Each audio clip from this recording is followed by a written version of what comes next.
What's up, y'all? It's your girl Tanisha coming to you again. How are you doing? Good? I'm glad. I really am. I'm coming to you today with a story time. And this story time is when I found out I was pregnant. Well, I have a 6-year-old son, and I am approximately 37-ish or whatnot. So when I was married, because I was married before to his father, and there was a point in time when we separated. And we separated for about a year and a half. And after that year and a half, we got back together. So me being who I am, I'm figuring, I'm a Christian. I'm going to be a good wife. We're going to make it work. He's going to do what he needs to do. I'm going to do what I need to do. And we're just going to be one big happy family living happily ever after. So we got back together as husband and wife. And we were living actually not too far from where I live now. So a lot of times the problem that I had when I was married was that I felt like I was doing more work than the other individual.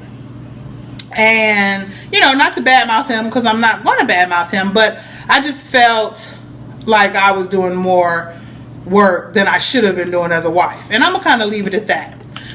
So, when we got back together, I had high hopes. I was like, we're going to get back together. Everything's going to be fine. We're living in this nice place. You got a job. I have a job. Let's go ahead and do what we're supposed to do. Now, mind you, all the while we were married for like a total of like 7 years. I never was on birth control. How I did not get pregnant, I don't know. So, well, I do know. Because we was using the rhythm method, and if you're familiar with what the rhythm method is, it's like, when a man gets ready to release, he takes his out. So I don't want to get all into all of that because this is not sexual education 101. But anyway, so to make a long story short, he and I were together. We were going about our daily lives, and as husband and wife do, you sometimes have sex. So, I guess me feeling like, we were back together, we were going to make it work, we were going to give it our all, then, let's go ahead and make our family complete. Wasn't like we were trying, but wasn't like we weren't trying, if you understand what I'm saying. So, he and I, to make a long story short, we couldn't get it together. I remember specifically one point in time sitting down at a restaurant across the table from him, and I remember thinking to myself, in my own mind, like, who is this individual? Who is he? Like, I didn't know him. We had been married, but I didn't know him, if you understand what I mean. So, to make a long story short, I keep making this long story short, but it's already 3 minutes. We get to the end, probably like around September or October. And I didn't want to be married anymore. Because I felt like I was doing more than what a wife should do. So I actually went out and filed for divorce. And what happened was, I went to the courthouse. I asked my aunt to take me to the courthouse, and I went down to the courthouse, and I was like naive to this, first time being married, first time getting ready to file for divorce. I said, can you evict your husband? And you cannot evict your husband. You can evict a roommate or other family member, but you can't evict your husband. So they were like, no, you cannot evict your husband. But they were like, an eviction is about $75. I said, well, what are my other options? They were like, well, you can file for divorce for $78. So I was like, well, supersize it then. Let's take it on up to divorce. Because again, at that point in time, it was about 7 years of what I had dealt with. And I was ready to not deal with it anymore. So I remember filing probably like in about September, probably like 2001, 2002. I forget whatever it was. But I know that next February is when I found out I was pregnant. So what happened was I kept spitting. Like, my mouth would just get full of spit for no apparent reason. And I didn't smoke, I didn't drink, I didn't do nothing, but my mouth would just get full of spit for some apparent reason. To the point to where I would carry around a cup with me. Now, at the same time, my period wasn't coming. But I I was used to having one of those periods that don't come regularly. Like, it'll come on the day that it want to come. It may come 1 month, not come another month, may not come 2 months, then come the third month. So I was used to having like an irregular period. So it didn't like really shock me that I had went 4 months without a period. So like I said, I started doing all this spitting. So my mom was like, "Are you pregnant?" I was like, "No, I ain't pregnant." Now mind you, I didn't file for divorce September, October. This is a few months past it. "No, I ain't pregnant." "What do you mean? I ain't pregnant." So I was over my cousin's house. I remember being over my cousin's house, and it was her and my aunt were there. So, you know, like I had mentioned to them, I was like, "Yeah, my mom talking about some, am I pregnant? Whatever. So my cousin was like, "Well, you want me to go get you some pregnancy tests just to make sure?" So I was like, "Yeah, okay, sure. Get about 3 or 4 of them just so we can make sure we got good results. We got good and clear and accurate data." So she went to the dollar store and got $4 pregnancies, $4 store pregnancies. So she came back and she was like, "Here." And so she gave me the bag. So I went in the bathroom, sat down on the toilet, and urinated so I could get some pee for the results of the pregnancy test. So I took the first pregnancy test, and both lines showed up pink. So in my mind, I'm like, you know, they always let some faulty pregnancy tests through. So that's why I wanted 4 of them, so we can make sure that we got clear and accurate data. So the second one I took, 2 lines. Okay, now in my mind, I'm like, "No, I can't be pregnant." Took the third test, 2 lines. We get around to the 4th pregnancy test, 2 lines. So by this time, I'm completely silent in the bathroom. So my cousin and my auntie are outside like, "So what is it saying? What is it saying?" And I'm being quiet. So I come out, wash my hands, come out, and I'm like, "I think I'm pregnant." My cousin was like, "Oh, I'm about to tell your mama." But I'm 30-something years old at this point in time, so it don't matter what you tell my mama because I'm grown. So she called my mom, and my mom was like, "I knew because she was spitting." I'm like, when did spitting become a pregnancy test? I don't know. But I looked it up, and actually in some females, pregnancy has hormones that make you salivate more often than not.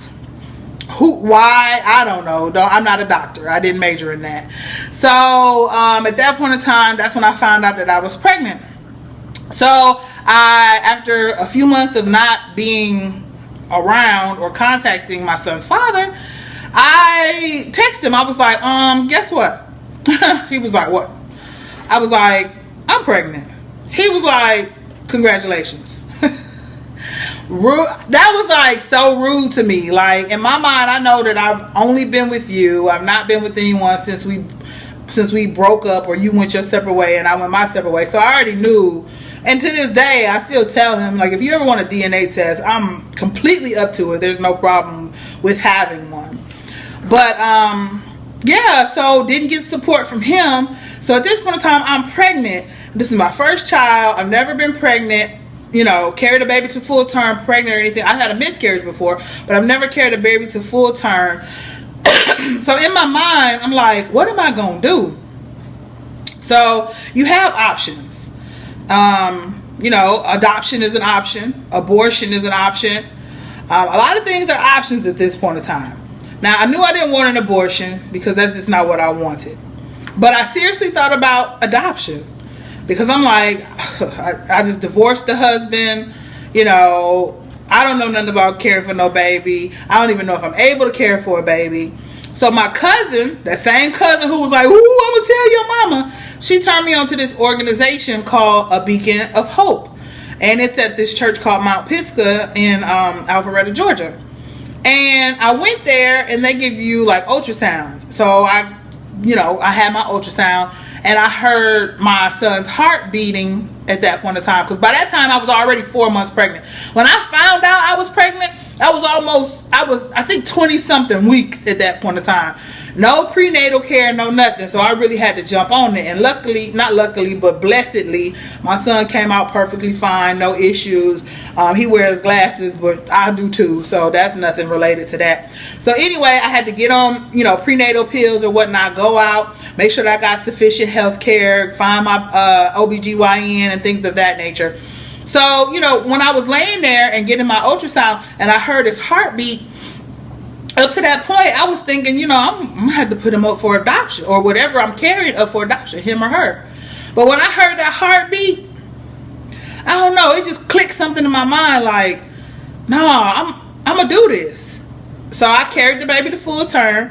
And in my mind all along, I was like, man, how am I going to pay for everything? I wasn't really working good. My business had just really, started doing a profit. So I was just in a situation.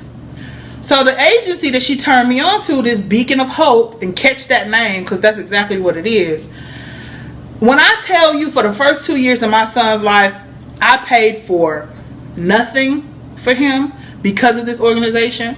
So on Tuesday nights I would go and I would listen to their teachings and their studyings and things of that nature because it was a church.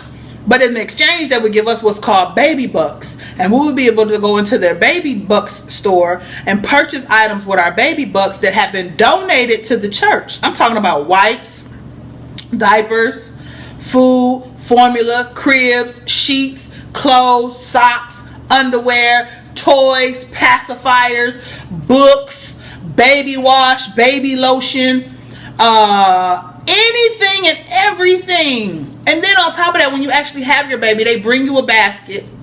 And then 2 years after that, they still allow you to be able to, come to the store, come to the classes, come to the store and pick items out.